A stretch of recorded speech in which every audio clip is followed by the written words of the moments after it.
part 2 of how my parents forced me to marry a 40-year-old man and I was 14.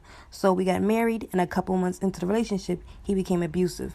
Whenever my food tasted nasty or something wasn't clean right, he called me a lazy wife and told me I was no good and he should have married someone else.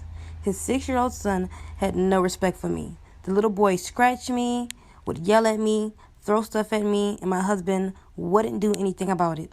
I would tell him that I didn't like how his son was treating me, and he stood up and tells me to stay in my place and tells me I'm just a bad mother. I'd cried every night, wishing I could go back home to my mother and father. 2 years later, when I turned 16, I found out I was pregnant. He was so happy about it, and for once, he treated me so sweet.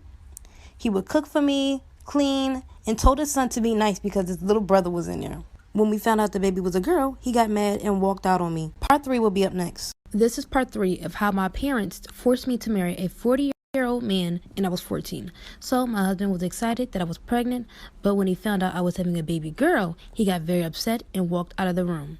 When we got home, he started treating me nasty again. He then started putting his hands on me. He was just very angry at me and never wanted to see his daughter. It took him 3 weeks before picking her up. But even then, he wanted nothing to do with her.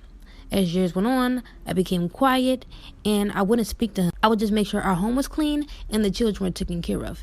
He would just get upset with me that I wouldn't speak to him and accuse me of cheating. He claimed that I was sleeping with other men and that our daughter is probably not even his child.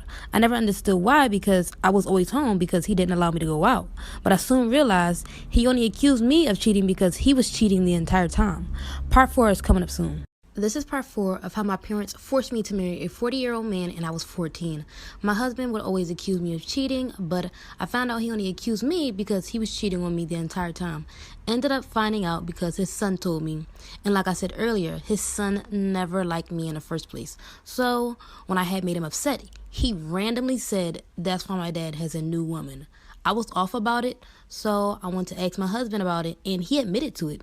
He was very blunt about it, and he told me it was because the lady tempted him. I believed him at the time, but as time grew on, I started becoming very insecure. I'd do whatever he want, but it was never good enough because he still kept stepping out of our marriage. On my 19th birthday is when I realized I had to figure out a way for me and my daughter to leave him. He didn't even say happy birthday to me, and that was my husband. I had no money, I didn't own anything, but I took a chance, so I packed whatever I could, and I planned for me and my daughter to run away while he went to work. This is part 5 of how my parents forced me to marry a 40-year-old man and I was 14. So like I said before, I made a plan for me and my daughter to run away while he went to work.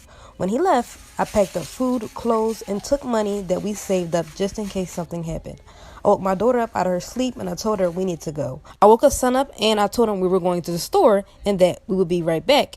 He went right back to sleep and I gathered our things and took me and my daughter to the train station. She asked where we were going and I told her we were going to see our other family.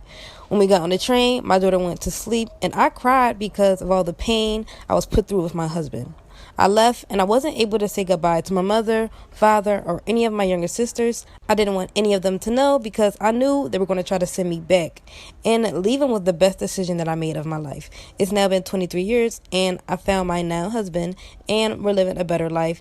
And I bless God for allowing me to. This is a story time about the time I dated the school shooter. This might be a long story, so please bear with me. Before you form any opinions on anyone in the story, please wait all the way until the end. Trust me, you're gonna want to listen to this story time. There was this boy who went to my school and he was really shy and he got bullied a lot. He got bullied a lot because he was a lot more feminine than other guys. And I'm just the type of person to give people the benefit of the doubt, so I went ahead and started talking to him more to see the type of person that he actually was. He didn't sit with anybody during lunch, so one day I went up to him and I sat down right next to him and I started talking to him. Immediately, I loved this boy, everything about him. He was extremely sweet and considerate and understanding, and I knew that if other people took the time to get to know him, they would like him too. So we exchanged numbers and we started to FaceTime a lot. As we started to FaceTime more, I started to notice things that were a little off about him. Every single conversation that we had, he would always have to bring up about how much he hated this one boy in his tech class and how he would shoot up the school just to get rid of him, like for part 2.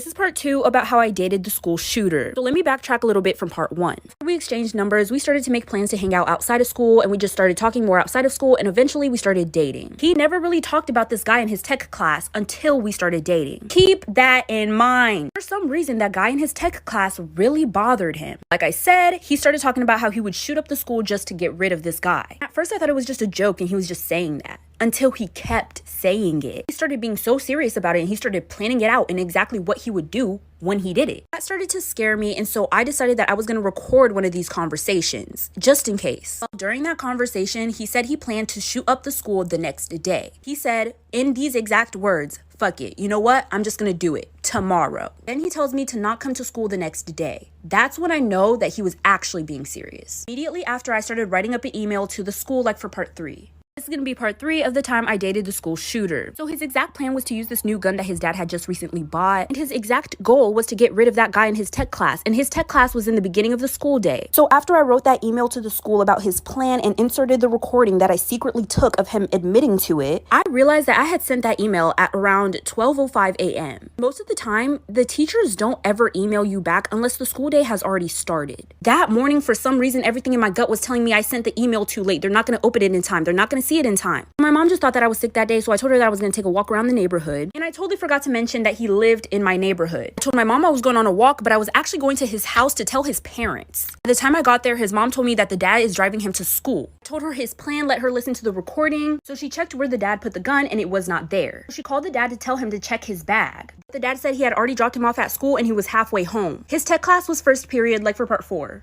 This is going to be part 4 of the time I dated the school shooter. So let me do a little recap. So like I said, I ran to his house that morning to try to tell his parents his plan about shooting up the school, and I showed them the recording for proof. I was only able to tell the mom his plan because the dad had already taken him to school. She checked where this new gun he was planning on using was supposed to be and it wasn't there. Then when she called the dad to tell him to check their son's bag, the dad said 1, the gun should still be there because he hadn't touched it since he put it away, and 2, he had already dropped him off at school and he was halfway home. I didn't even tell my mama where I was going. I hopped in the car with my boyfriend's mom and we zoomed. The dad had taken a U-turn and he was speeding towards the school too. At this point, first period was about to start in 5 minutes. It was us against time. We were passing cars, running red lights. When we got to the school, the mom barely parked the car. The dad was already in there, I'm pretty sure. But as we were running inside, the dad was coming out with my boyfriend. This is what happened after, like for part 5. This is going to be part 5 about the time I dated the school shooter. Like I said, my boyfriend's parents and I sped to the school and got there in time to stop him from carrying out his plan of shooting the school. I'm guessing the dad told them that there was like an emergency dentist appointment or something. Once they got in the car, the dad made my boyfriend open his bag, and there was the gun. Child, the way my heart...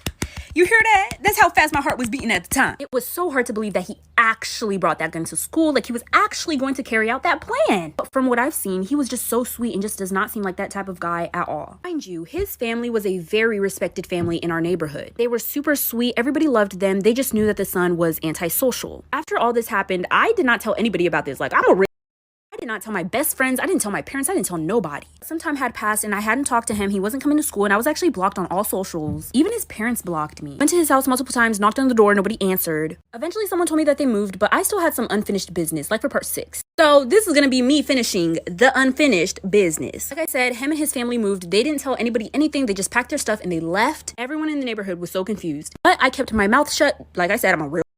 Needed to find the answers as to why. Why did he want to get rid of that tech guy so bad? Well.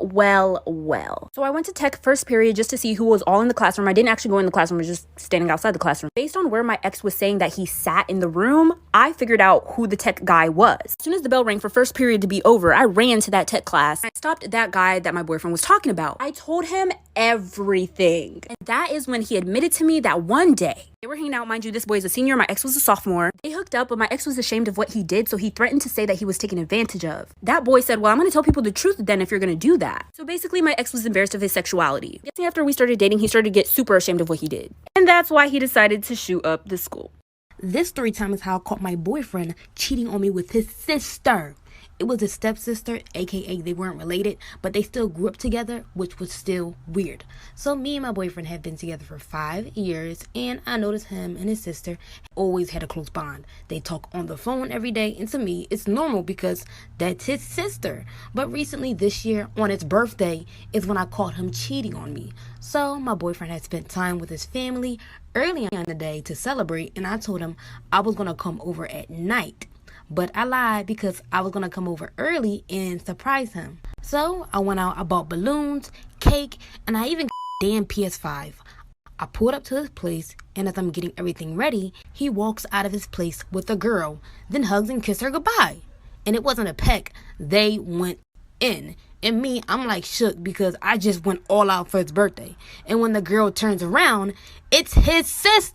Here's another toxic best friend story time and how I ended up having to fight her over her own boyfriend.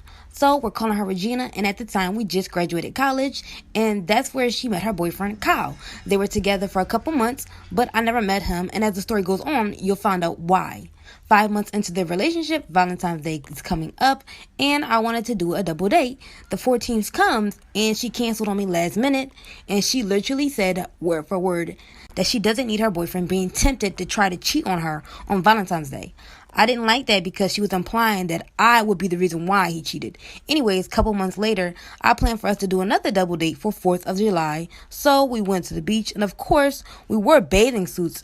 I wore a 2-piece and she wore a 1-piece with a skirt.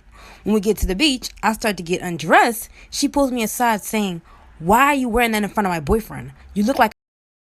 Here's part 2 of how I ended up having to fight my toxic best friend over her own boyfriend. So, like I said before, we go to the beach, we start getting undressed, and my friend Regina pulls me aside saying, "Why would you wear that in front of my boyfriend? You look..." I get mad at her and tell her that we're at a freaking beach. What else do you expect me to wear? She starts talking about how I'm always trying to show off in front of guys that she brings around. And I tell her, my date is here also. Why would I do that in front of him or you? She tells me that I'm thirsty and that I'm looking for attention.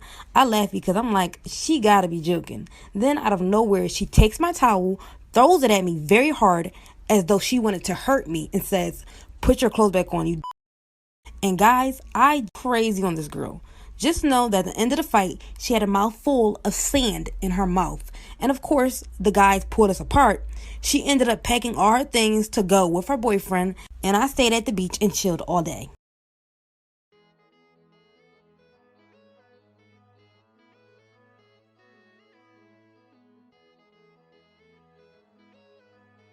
Bye, sisters.